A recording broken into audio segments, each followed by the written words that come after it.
السلام عليكم ورحمة الله وبركاته. مرحبا بكم في قناة ستلاي، قناة أحدث الترددات الفضائية، قناة أطفال جديدة على القمر الصناعي النيل سات 7 درجة غربا باسم قناة يامان كيدز. القناة جديدة وأول مرة تظهر على قمر النيل سات.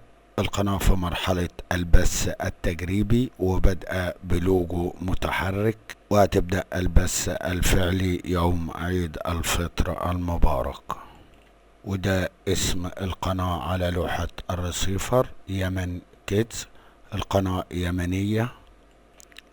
القناة سوف تقدم برامج لجميع الأعمار، كرتون أطفال وكرتون إنمي وقصص للأطفال وأغاني للأطفال.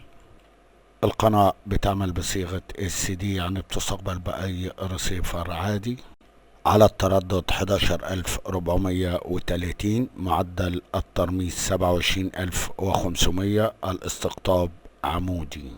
وزي ما واضح أمام حضراتكم إشارة القناة 77%، يعني إشارة عالية. بتستقبل بأطباق بتبدأ من 60 و70 سنتي في شمال أفريقيا والمنطقة العربية بدون أي مشاكل في الإشارة. القناة بتعمل بصيغة HD، وجودة صورة القناة جيدة، يعني لابد من رسيفر HD لاستقبال القناة.